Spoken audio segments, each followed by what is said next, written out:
trabalho sobre a descolonização, né? E para a gente entender como a África...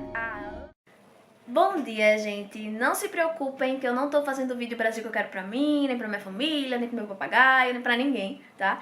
Mas aproveitando esse gancho de jornalismo digital, convergência midiática, a gente resolveu começar esse trabalho sobre a descolonização da África por meio desse vídeo.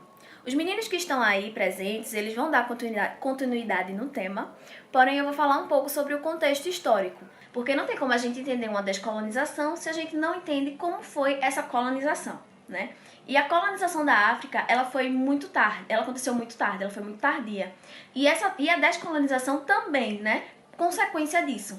Então, o continente africano e o continente asiático, eles foram os últimos a serem colonizados. E, consequentemente, também os últimos a serem descolonizados.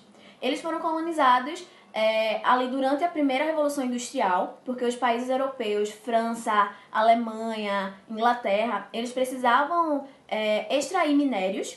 E em 1888 foi assinado um tratado que dividia a África, o continente africano no caso, em partes para esses países, né, começarem a explorá-lo. E a descolonização, ela não aconteceu porque os países europeus eles se tornaram bonzinhos e resolveram liberar lá o continente africano. Não.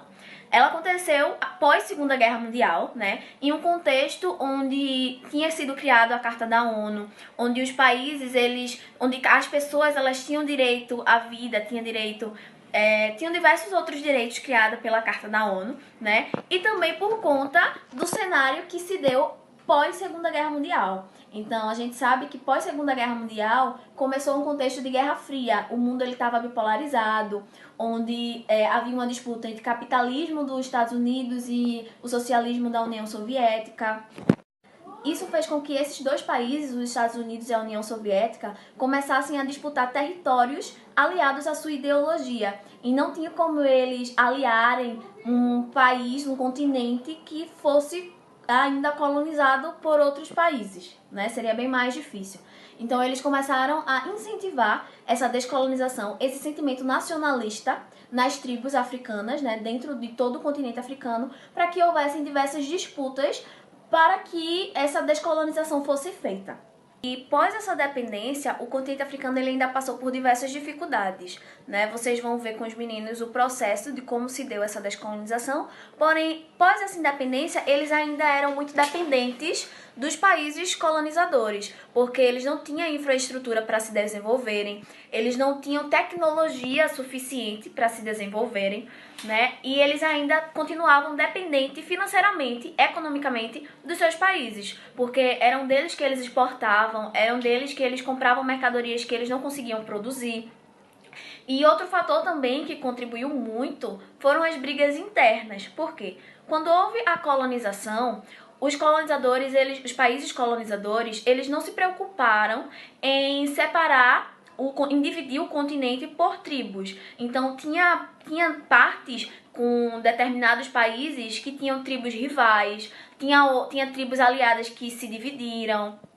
E isso causou muita briga interna, muito conflito interno dentro da própria população, sabe? E esse sentimento de nacionalismo que foi incentivado para que ocorresse a descolonização começou a se enfraquecer. Então, eu espero que vocês tenham entendido um pouquinho do contexto do que estava acontecendo, né, durante a colonização e depois para essa descolonização da África.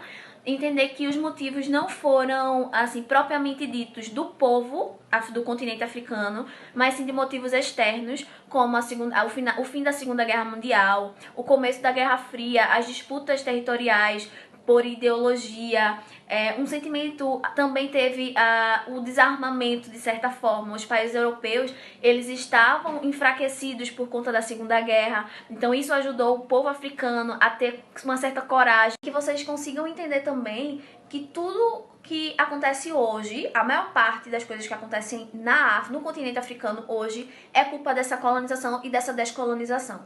Porque a gente hoje em dia não conhece muito, não sabe muito sobre a história da África, do continente africano, nem do continente asiático, mas sabem como foi a Segunda Guerra, como foi a Guerra Fria, como foi a crise de 29, né? Porque hoje em dia a gente sabe diversos países americanos, diversos países europeus, mas não sabem quase nenhum país do continente africano. Então, isso é fruto de uma colonização e de uma descolonização, de um tratamento inferior desde a escravidão até os dias atuais, tá? Espero que vocês tenham entendido um pouco e agora os meninos vão explicar um pouco melhor como aconteceu esse processo, como se deu esse processo e as suas consequências.